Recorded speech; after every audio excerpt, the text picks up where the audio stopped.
सब लोगों के लिए एक बहुत ही स्पेशल रेसिपी लेके आई हूँ, जो कि एक सैंडविच की रेसिपी है। आज मैं एक और सैंडविच की रेसिपी शेयर करूंगी और ये जो रेसिपी है वैसे तो ये सब के लिए है, लेकिन खास कर ये उन लोगों के लिए है जो कि बैचलर्स हैं या फिर जो अपने फैमिली से दूर रहते हैं, फॉरेन में या किसी और कंट्री में। तो उन लोगों के लिए और खासकर बैचलर्स के लिए ये बहुत ही इजी और बहुत ही सिंपल रेसिपी है, जो कि खाने में तो टेस्टी लगती है और बिल्कुल 5 to 10 मिनट्स में ये बनके रेडी हो जाती है। और जिसके लिए हमें जो सामान चाहिए, जो इंग्रेडिएंट्स चाहिए, वो हर किसी के घर पे इजीली अवेलेबल होते हैं। और इसके लिए जो इंग्रेडिएंट्स है वो टमेटो और अनियन, बस जो मेन इंग्रेडिएंट्स है वो सिर्फ ये दो इंग्रेडिएंट्स हैं। तो लग रही है ना सुनने में बहुत ही सिंपल और इजी रेसिपी।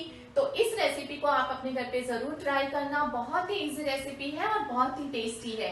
और इसके साथ साथ इसके लिए आपको ना तो कोई टोस्टर की जरूरत है और ना ही कोई ग्रिलर की। इसे आज हम तवे पे बनाएंगे। तो इस रेसिपी को आप जरूर अपने घर पे ट्राई करें और मुझे लिख के जरूर भेजें कि आपको ये रेसिपी कैसी लगी। और अगर ये रेसिपी पसंद आए तो प्लीज इसे लाइक और शेयर जरूर करें। और सब्सक्राइब नहीं किया है तो नीचे रेड कलर में सब्सक्राइब लिखा है, जल्दी से उसे सब्सक्राइब कर। तो यहाँ पे आज जो मैं आपको सैंडविच की रेसिपी बताने जा रही हूँ, जो कि हमारा अनियन और टमेटो सैंडविच है। सुनने में जरूर आपको लग रहा होगा कि बहुत इजी है, लेकिन कई बार अगर आप इसे घर पे भी ट्राई करें तो आपका जो सैंडविच है वो उतना क्रंची नहीं बनता है। जो कि आज मैं आपको कुछ टिप्स बताऊंगी जिसके साथ आपका जो सैंडविच है वो बिना ग्रिलर के या बिना टोस्टर के भी तवे पे, जी हाँ, तवे पे आप बहुत ही अच्छे से इसे बना सकते हैं और वो भी बिल्कुल क्रंची। तो इसके लिए आपको ये वीडियो एंड तक देखते रहें, जिसमें कि मैं आपको बताऊंगी कि कौन से आपको टिप्स फॉलो करने हैं जिससे कि आपका सैंडविच अच्छा और टेस्टी और क्रंची बनेगा। तो इसके लिए यहाँ पे मैंने 2 अनियन ले लिए हैं, जिसको ऊपर से मैंने पील कर दिया है। और यहाँ पे 2 मैंने मीडियम साइज के टमेटो ले लिए हैं। तो 3 से 4 सैंडविच बनाने के लिए 3 सैंडविच मिनिमम आप इसमें बना सकते हैं, इतना इनफ है। और आप स्टफिंग कितनी यूज करते हैं उसके ऊपर डिपेंड करता है। अगर आप ज्यादा स्टफिंग यूज करते हैं तो इसमें 2 सैंडविच बनेंगे। अगर आप कम स्टफिंग यूज करते हैं तो इसमें 3 से 4 सैंडविच इजीली बन जाते हैं। तो इसके लिए सबसे पहले यहाँ पे मैं ये अनियन को अभी हम साइड में रख देते हैं और सबसे पहले हम टमेटो को बारीक चॉप कर लेते हैं। तो इसके लिए हम इस तरह से हाफ कर लेंगे इसको, और जो ऊपर का ग्रीन पार्ट है इसे हम सबसे पहले हटा देंगे। ये देखिए, ये हमने ग्रीन पार्ट है इसको हटा दिया। और इसके बाद हम इसे इस तरह से चॉप कर लेंगे, बारीक बारीक चॉप कर लेंगे। इसका सबसे इम्पोर्टेंट और मेन टिप ये है कि अगर हो सके तो इसके अंदर, वैसे इसमें ज़्यादा ये लिक्विड नहीं है, लेकिन कई बार टमेटो के अंदर बहुत ज़्यादा लिक्विड भरा होता है। तो अगर आप इसे रिमूव कर देंगे अंदर का, तो आपका जो टमेटो है उसका पानी ज़्यादातर निकल जाएगा और उससे आपका जो सैंडविच है वो और भी ज़्यादा क्रंची बनेगा। लेकिन इसमें बहुत ज़्यादा नहीं है, इसलिए मैं इसे रख रही हूँ। अगर आप नहीं भी निकालेंगे तो भी मैं आपको आगे टिप बताऊंगी कि किससे आपका सैंडविच और क्रंची बन सकता है। ये देखिए, इस तरह से हम इसे बारीक चॉप कर लेंगे।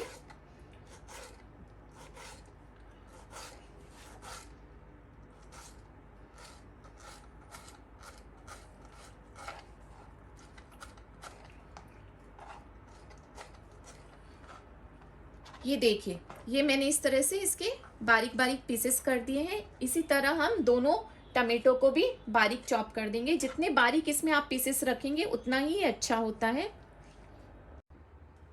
और इसी तरह हम अनियन को भी बारीक चॉप कर लेंगे, बिल्कुल इसी तरह।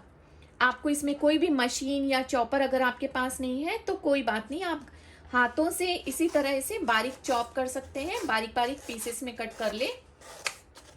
बहुत ही इजी बन के रेडी हो जाता है। लेकिन इसमें अगर आप कुछ टिप्स फॉलो करते हैं जो कि मैं आपको बता रही हूँ, तो आपका सैंडविच बहुत ही क्रंची बनेगा और बहुत ही झटपट बन के रेडी हो जाएगा।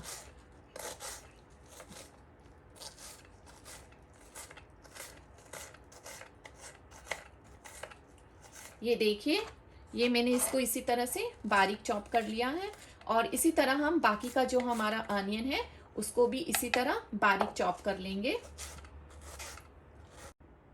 ये देखिए इसे मैंने इस तरह से बारीक चॉप कर दिया है और अब हम ये जो अनियंस हैं, अनियंस को और टमेटो को इसको एक बड़े बाउल में हम मिक्स कर देंगे इस तरह से।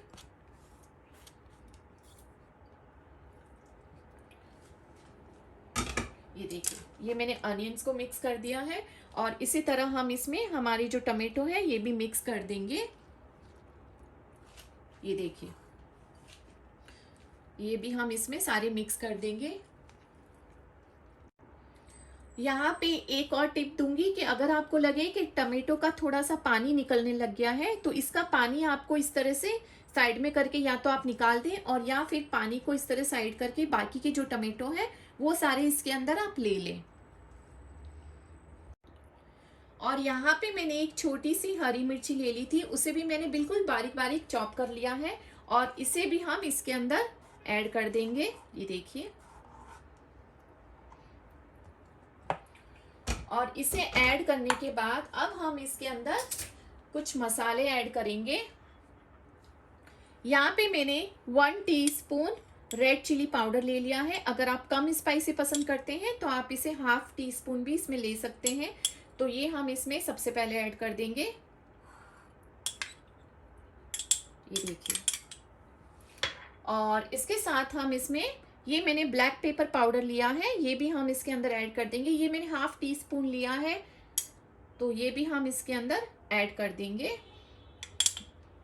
और अगर आप चाहें तो आप इसके अंदर रेड चिली फ्लेक्स का भी यूज कर सकते हैं। ये देखिए ये जो रेड चिली फ्लेक्स आता है, अगर आप चाहें तो इसे और भी स्पाइसी अगर आप पसंद करते हैं तो आप ये भी इसके अंदर डाल सकते हैं, लेकिन मैं इसमें नहीं डाल रही हूँ क्योंकि ऑलरेडी हमने इसमें ग्रीन चिली ऐड कर दी है, ब्लैक पेपर पाउडर और रेड चिली पाउडर ऐड किया है। वैसे ये ऑप्शनल है, अगर आप चाहें तो आप इसे ऐड कर सकते हैं। और इसके अलावा यहाँ पे मैंने 1 हैंडफुल, एक मुट्ठी मैंने कोरिएंडर ले लिए हैं, फ्रेश कोरिएंडर, ये भी हम इसके अंदर ऐड कर देंगे। और अब ये जो हमारी स्टफिंग है इसे हम अच्छे से मिक्स कर देंगे। यहाँ पे एक और बहुत ही इम्पॉर्टेंट टिप है, वो ये है, आपने अगर ध्यान दिया होगा मैंने यहाँ पे अभी सॉल्ट ऐड नहीं किया है और यही इसकी एक और इम्पॉर्टेंट टिप है कि यहाँ पे हमें इस वक्त सॉल्ट ऐड नहीं करना है। अब सॉल्ट हमें कहाँ ऐड करना है वो मैं आपको अभी बताती हूँ। तो पहले हम ये स्टफिंग को अच्छे से पूरा मिक्स कर लेंगे। अब हम क्या करेंगे कि सॉल्ट हमें इसमें पूरे में ऐड नहीं करना है। अब हम सबसे पहले जितनी आप सैंडविच बना रहे हैं उतनी ही सैंडविच में आप सॉल्ट को ऐड करें। तो यहाँ पे पहले मैं एक सैंडविच बना रही हूँ, तो ये जो स्टफिंग है, ये स्टफिंग हम एक सैंडविच में कितनी स्टफिंग चाहिए उस हिसाब से, जैसे मैंने 2 स्पून भर के ये स्टफिंग ले ली है इस तरह से। और अब इस स्टफिंग में हम सॉल्ट ऐड करेंगे। तो यहाँ पे मैंने सॉल्ट ले लिया है और यहाँ पे 1/4 टीस्पून के करीब मैं इसमें सॉल्ट ऐड कर दूंगी और अब इसे हम अच्छे से इस तरह से मिक्स कर देंगे। अगर आप सारे सैंडविच एक साथ बना रहे हैं सेम टाइम पे तो आप सॉल्ट ऐड कर सकते हैं, लेकिन फिर उसका पानी निकलने लगता है और जिससे कि हमारी को जो ब्रेड है वो सोगी हो जाती है, वो क्रंची नहीं रहती। तो इस तरह से अगर आप बनाएंगे तो आपकी जो सैंडविच है वो क्रंची रहेंगे। तो ये हमने यहाँ पे सॉल्ट ऐड कर दिया है। अब हमारा जो नेक्स्ट स्टेप है वो मैं आपको बताती हूँ। अब हमने यहाँ पे कुछ ब्रेड की स्लाइसेस ले ली है, आप कोई भी वाइट या ब्राउन ब्रेड ले सकते हैं। और ये स्लाइसेस लेने के बाद इसमें हम सबसे पहले एक सैंडविच बना रहे हैं तो 2 ब्रेड की स्लाइस ले लेंगे और इसमें हम, आपके पास अगर बटर ना हो तो आप घी का यूज कर सकते हैं। तो इसमें हम यहाँ पे एक साइड में घी या बटर लगा देंगे। मैं यहाँ पे बटर का यूज कर रही हूँ, अगर आप चाहें तो आप इस पे घी भी अप्लाई कर सकते हैं, कोई ज़रूरत नहीं, अगर आपके घर पे बटर ना हो तो आप घी भी इसमें लगा सकते हैं। तो इस तरह से हमने इसकी एक साइड पे बटर लगा दिया है इस तरह से। इसको चारों तरफ अच्छे से स्प्रेड कर दे बटर को, ये देखिए। और इसी तरह जो दूसरी साइड है उस पे हम कुछ भी नहीं लगाएंगे, और इसी तरह दूसरी जो ब्रेड है उसके भी एक साइड पे हम बटर स्प्रेड कर देंगे इस तरह से।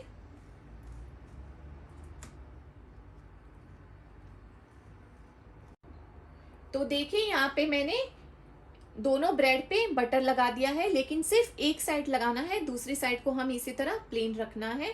अब हम आगे तवे गैस की तरफ चलते हैं। अब यहाँ पे मैंने गैस ऑन करके तवा गरम करने के लिए रख दिया है।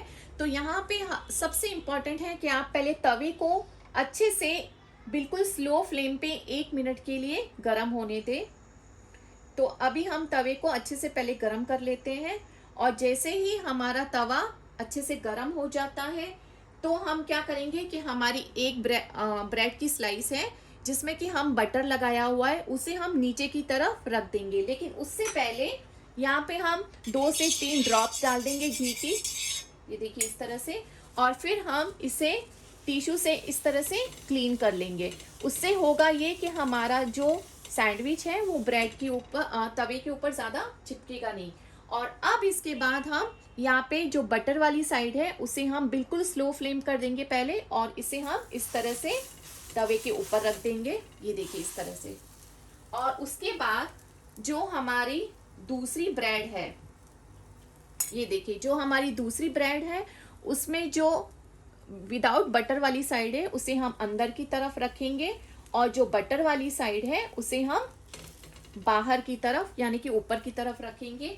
और अब हम इसे बिल्कुल स्लो फ्लेम पे करीब 50% हम सेक लेंगे। इसे बहुत डार्क ब्राउन नहीं करना है, बस हल्का सा 50% ये सिक जाए तब तक हमें इसे सेक लेना है। तो एक साइड से हम पहले ऐसे ही इसको सेक लेंगे।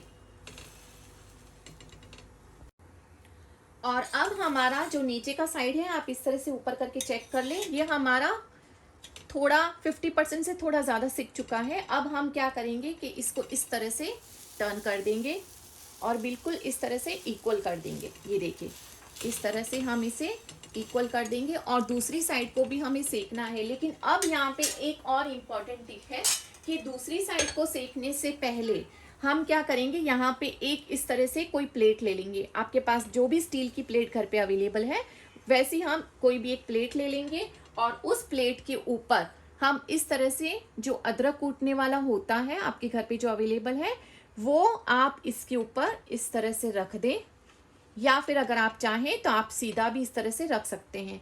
इससे होगा ये कि ब्रेड के अंदर जो भी एक्स्ट्रा मॉइस्चर है वो काफ़ी हद तक निकल जाएगा, और जिससे कि हमारा जो सैंडविच है वो बहुत ही क्रंची और अच्छा बन के रेडी होगा। तो इस तरह से हम इसे बिल्कुल स्लो फ्लेम पे करके करीब 30 सेकंड के लिए पहले हम चेक कर लेंगे, और 30 सेकंड के बाद हम चेक करते हैं कि वो सिक गया है या नहीं। और यहाँ पे जब हम इसे 30 सेकंड के करीब हो गया है, और अब हम इसे इस तरह से हटा लेंगे। और ध्यान रखें कि ये प्लेट बहुत गर्म है, तो आप इसे किसी कपड़े या किसी पकड़ की सहायता से इसे हटाएं, वरना ये बहुत ज़्यादा गर्म हो जाती है। इस तरह से हम इसे हटा देंगे, और हमारी ब्रेड अब मैं आपको दिखाती हूँ, ये देखिए दूसरी साइड टर्न करके दिखाती हूँ किस तरह से एकदम क्रंची हो चुकी है। और दूसरी साइड फिर से हम इसे इसी तरह से करीब 10 से 20 सेकंड के लिए, क्योंकि हमने उस तरफ ऑलरेडी कर लिया था, तो करीब 10 to 20 सेकंड हम इसे इसी तरह बिल्कुल स्लो फ्लेम पे करना है ये सारा प्रोसेस। और इसे हम इस तरह से फिर से इसके ऊपर हैवी वजन कुछ भी दे सकते हैं। अगर आपके घर पे कोई और चीज़ है हैवी तो वो भी आप प्लेट के ऊपर इस तरह रख सकते हैं। तो 10 to 20 सेकंड के बाद इसे हम फिर से चेक कर लेंगे। और अब देखिए मैं आपको दिखाती हूँ कि हमारी जो ब्रेड सिक गई है वो कितनी क्रंची है। तो आप कोई भी स्पून से इस तरह से चेक कर सकते हैं, आपको आवाज़ आ रही होगी। बहुत ही क्रंची ब्रेड हमारी सिक के रेडी हो चुकी है। तो अब हमारी ये जो ब्रेड है इसको हम इस तरह से, ये देखिए जो हमारा अंदर का साइड है वो इस तरह से रहेगा बिना सेका हुआ, बिना बटर का, और जो बाहर का साइड है या फिर जो नीचे का साइड है वो इस तरह से क्रंची रहेगा। तो इसी तरह हम हमारी ब्रेड को जो नीचे की ब्रेड है हम उसे उसी तरह उसके ऊपर रहने देंगे। और इसके बाद हम हमारा ये जो स्टफिंग है ये हम इसके ऊपर इस तरह से डाल देंगे।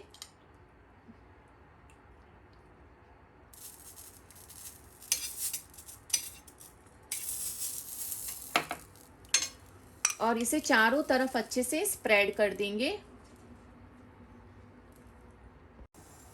और अब हम स्टफिंग के ऊपर हमारी जो दूसरी ऊपर की स्लाइस है वो भी इस तरह से रख देंगे। अगर आप चाहें तो यहाँ पे आप चाट मसाला भी डाल सकते हैं। और इसे अब हमें ज़्यादा नहीं सेकना है, बस 30 सेकंड के लिए इसे हमें सेकना है। और फिर से इस तरह से आप चाहें तो इस तरह से इसको प्लेट ढक के और इसके ऊपर आप इस तरह से कोई भी वजन की चीज़ रख सकते हैं। और सिर्फ 30 सेकेंड या 20 सेकेंड, 30 सेकेंड भी रखने की ज़रूरत नहीं है, आप 10-15 सेकेंड में चेक कर सकते हैं। तो हमारा जो पीछे का साइड है वो अच्छे से सिक जाएगा और जो हमारी स्टफिंग है वो भी अच्छे से इसमें जुड़ जाएगी। तो देखिए 10 से 15 सेकंड में ये हमारा सिक के रेडी हो चुका है और इसे हम एक प्लेट में निकाल लेंगे। और यहाँ पे अब मैं आपको बताती हूँ, ये देखिए आप सुन सकते हैं कि कितना अच्छा सा ये क्रंची बना है। और इसे आप इस तरह से कट भी कर सकते हैं। पहले मैं आपको एक और सैंडविच बताती हूँ दूसरी तरह से कि आप एक और तरह से कैसे इसे बना सकते हैं। अब हम एक और सैंडविच की स्टफिंग इसमें ले लेंगे छोटे बाउल में। और इसमें मैंने जैसे पहले सॉल्ट ऐड किया था वैसे अभी भी हम इसमें सॉल्ट ऐड कर दिया है मैंने। और अब हम एक चीज़ क्यूब ले लेंगे। अगर आप बच्चों के लिए बना रहे हैं तो उनको तो चीज़ बहुत ज़्यादा पसंद होता है, इसलिए मैं यहाँ पे हाफ चीज़ इसमें ग्रेट कर दूंगी। आपको जितनी चीज़ पसंद है उस हिसाब से आप इसमें यूज़ कर सकते हैं, बट मैं यहाँ पे हाफ चीज़ का यूज़ कर रही हूँ। ये देखिए, ये हम इसमें इस तरह से हाफ चीज़ इसमें ग्रेट कर देंगे। और उसके बाद इसे हम अच्छे से इसके अंदर मिक्स कर देंगे। देखिए देखने में कितना टेम्पटिंग लग रहा है ये स्टफिंग। बच्चों को तो ये बहुत ज़्यादा पसंद आएगा अगर आप इस तरह से इसमें चीज़ ऐड करके बनाते हैं तो। और अब हम हमारी जो पहले मैंने बताया था ब्रेड कैसे सेकनी है, वैसे ही मैंने ब्रेड रेडी करके रखी है। तो अब मैं सैंडविच बताती हूँ आपको इसका। तो देखिए यहाँ पे मैंने एक और ब्रेड को दोनों साइड से इस तरह से सेक लिया है। और अब हम एक साइड पे ये हमारी जो चीज़ के साथ स्टफिंग है ये हम इसमें डाल देंगे।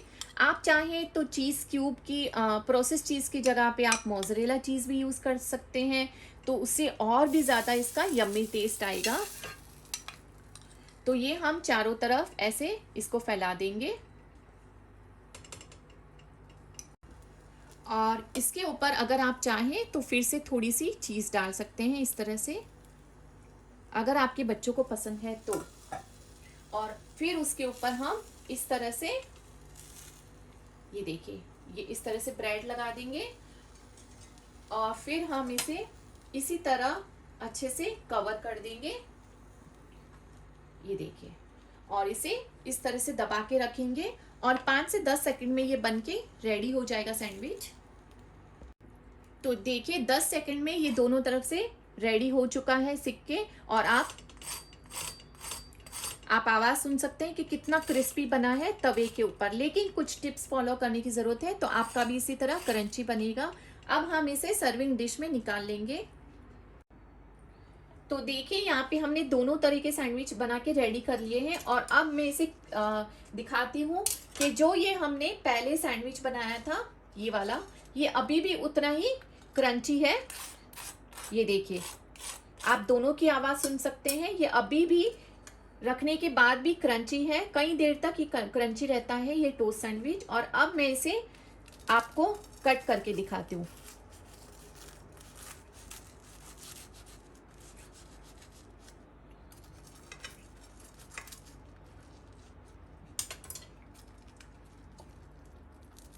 ये देखिए, ये जो हमने, ये देखिए,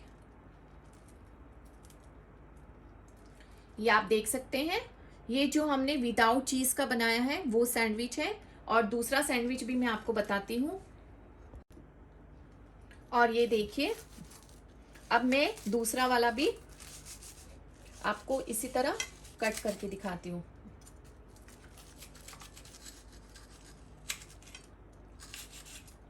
ये देखिए, ये हमारा दूसरा सैंडविच है जिसमें कि हमने चीज़ की स्टफिंग करी थी। ये देखिए, लग रहा है ना बहुत ही टेम्पटिंग और यम्मी।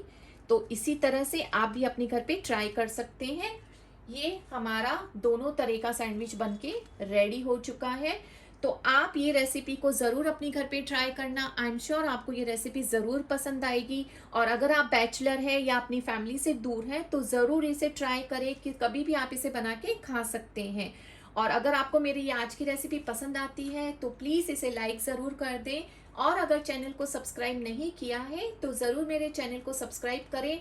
और ये रेसिपी आपको कैसी लगी मुझे ज़रूर कमेंट बॉक्स में लिख के भेजना।